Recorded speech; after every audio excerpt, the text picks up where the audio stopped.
Hello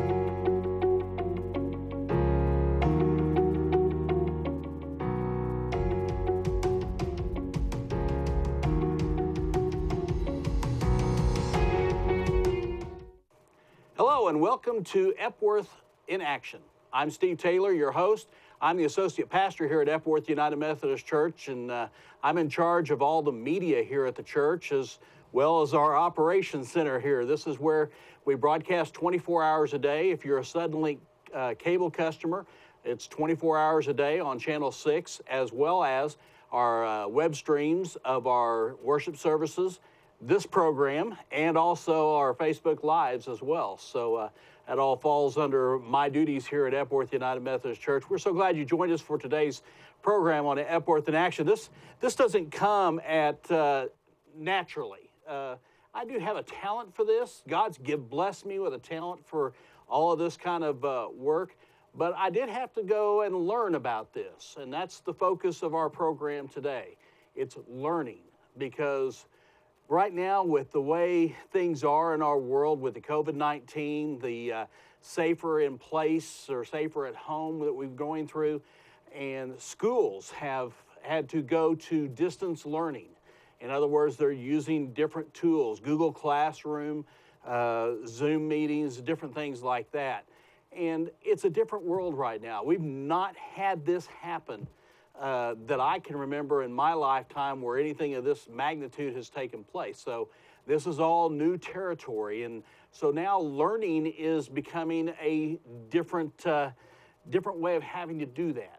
And so I think about the seniors in high school right now, or even the seniors in college who have worked so hard to get to this point and look forward to their graduation and all the things that go on when you're a senior high school. I remember when I was a senior high school, all the activities and all the things that took place, the celebrations that took place when you finally get to that point and you see the light at the end of the tunnel with graduation and moving on to the next phase of your life. And suddenly that's all been kind of ripped away in some fashions, and we have to find ways to be able to do that again in a different way. And so learning comes now in a different way as well. And that's the focus of our program on Epworth in Action today. Scott Kennedy, who's our senior pastor, his wife, Angie Kennedy, is a professor at Rose State College. And Scott had the opportunity to sit down and talk with Angie about how we're having to change the way we learn, and also how instructors are having to change the way they teach. So let's go to that interview and let's hear from Scott and Angie. Hi, I would like to thank you for joining us. I'm Scott Kennedy. This is my wife, Angie Kennedy. We're talking today about education during this time of the COVID-19 crisis while we're all at home. And as many of you probably know, Angie is an educator and has been doing that for a while. Tell us a little bit about how you got started as a teacher. I know all this, but they'll want to hear about it. Well, I finished college with a degree in elementary education and started teaching elementary school right out of college. We lived in Atlanta at that time, and so I taught in one of the metro school systems. It was a rather large school system, and I learned a lot of new things during that about people during that time. And I taught elementary school for a little bit over 20 years at different levels. A lot of that in second grade, and at some point went back to school and became a reading specialist and learned how to teach people to read, and it's one of the most wonderful things ever.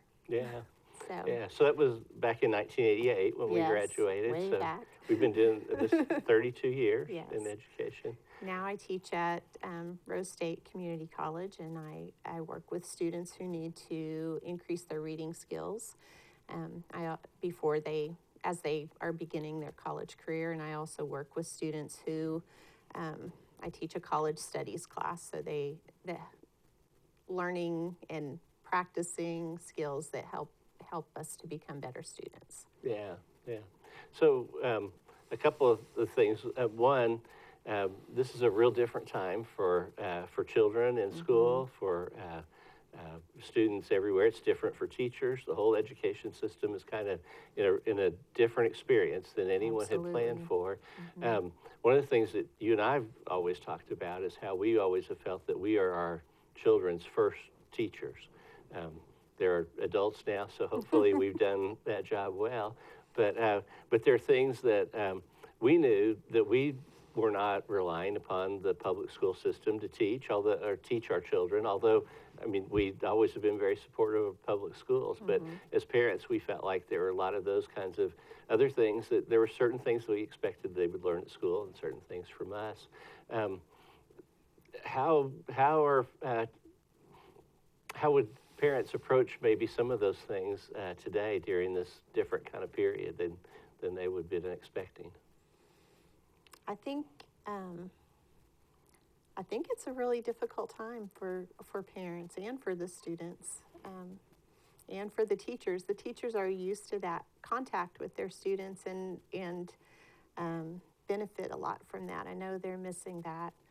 And parents, while we are our children's first teachers, we're responsible for teaching them. We're ultimately responsible for them, but in school they learn very specific things, skills that we may or may not have the knowledge and the patience sometimes to teach.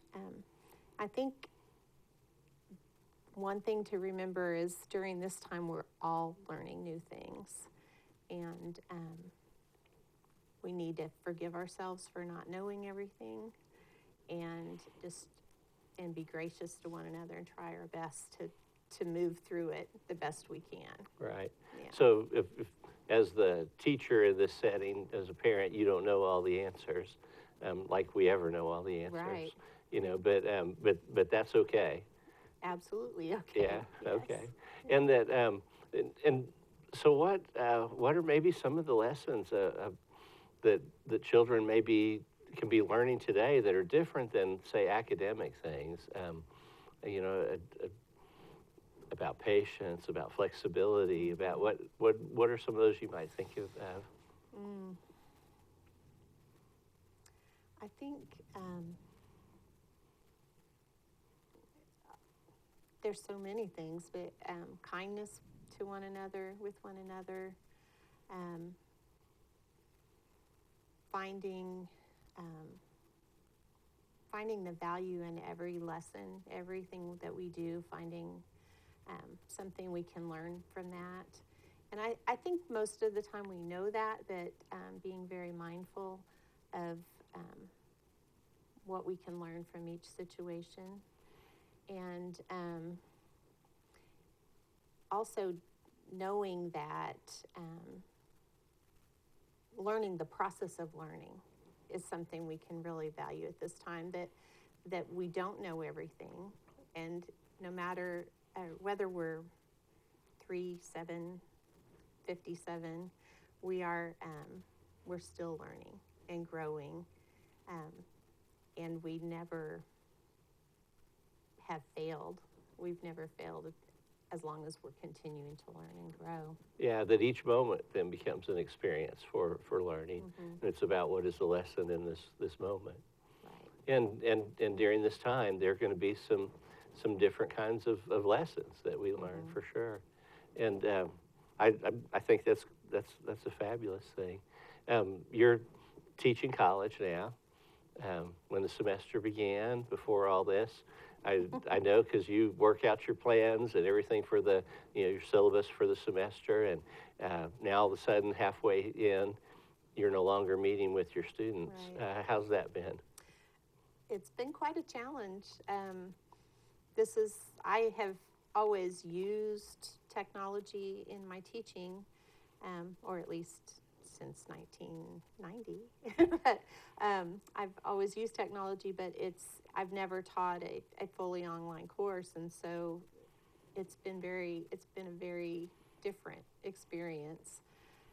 And knowing you, I know that if you were planning on teaching an online course. You would do work to prepare for it and all, Right. and get ready. So this is like thrown in and learning. Right. So I have learned many new things as well since the middle of March when we began, and some I feel like I've picked up pretty well, and some I'm still working on. But the main thing that has been a challenge for me is when I'm teaching, I'm able to gain a lot of information through the feedback from my students, and that's vacant. It's absent, and so I have to find new ways to find out how they're understanding, how they're progressing, and that gap in the technological gap between us has been something that's been a challenge to overcome, but we're working on it. Yeah. A minute, I'll ask you a little bit about maybe some suggestions about, from a student perspective, what that's like and what they can do to ensure this to be a successful semester. But, as a husband, mm-hmm. I see you responding to text messages and emails. 4:30 or 5 in the morning the other morning. You had one come in at 4 in the morning or something like that, Sunday morning. You're up working on responding to a student, and they come in late at night. That kind of different schedule mm-hmm. in terms of availability. I guess you could turn it off or shut it off. Maybe you can't. How's that been as an educator? That's been difficult, and I've tried to respect our time and put some limits on that. But I also know that during this pandemic, my students' schedules have been turned upside down. Not just their school schedule. Right. And their work schedule, their family schedules. Many of them have expressed to me that regret that we're finishing the semester in this way, because that time in the classroom gave them time to focus and to stay. It was their set aside time. It was structure. Right, their structure. And so that's been a difficult thing for them. And so I feel like when they're working and they have questions, that as much as I can, I need to be attentive to them. Yeah. and to respond to them as quickly as I can. And I know that in the long term that can cause, I need to set some boundaries, but there's a middle ground I need to find. Sure. to be attentive to them and to set some boundaries on time as well. Yeah, it's been turned over for everybody. Right. And so we're all figuring out what's needed to help just get through it. And so that's maybe kind of the place where I wanted to end the conversation or direct it, was for college students, for high school students who are expecting the schedule of being in class, mm-hmm. and some of your students, I'm sure, know themselves well enough to know I can excel in online classes, or maybe not, because it takes a different discipline to be able to do that, and so maybe intentionally enrolled in on-campus mm-hmm. classes, and now that's not an option. What are some things that they need to know to be able to make this semester be successful for them, to learn in this new environment? I think as best as you can, develop a schedule or a routine, nothing rigid, but something you can that you can maintain. When you work on this class, know your due dates, know your deadlines, and don't be regular. Check in, make sure you're checking on things every day. Be consistent, as you would be with your other classes. Yeah. So I would have been anyway, a college student, to contact the professor, to call them, to email them, to text them. That would have been kind of intimidating to me. And for a student who's maybe struggling, what do they need to know about availability of professors and what they should do? Contact them. Yeah. Yes. Stay in communication with your professor.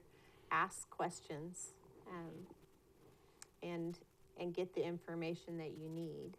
And like I said, in the classroom, just as students interact with professors, we get feedback from students and know how to adapt and adjust. And we don't have that unless when the students seek the information, it's much more expedient. If I haven't heard from a student, if I can see they haven't been active, I'm contacting them and trying to help them re-engage. And often it's because they aren't engaged because they have a question, they have a technological problem, they're sharing a computer with some of their siblings or something like that. And it just calls for a lot of grace and understanding with one another. I think that's the main thing. Yeah, I think in a way it's about how we figure out how to survive to the end of this, however long that might be. But we know in this case it's a semester.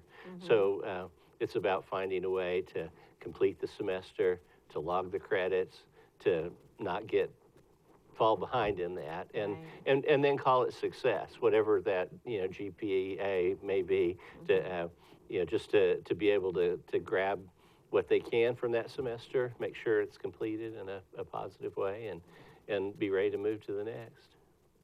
Does that sound right? That sounds right. Okay. Keep going. Don't give up. Be persistent.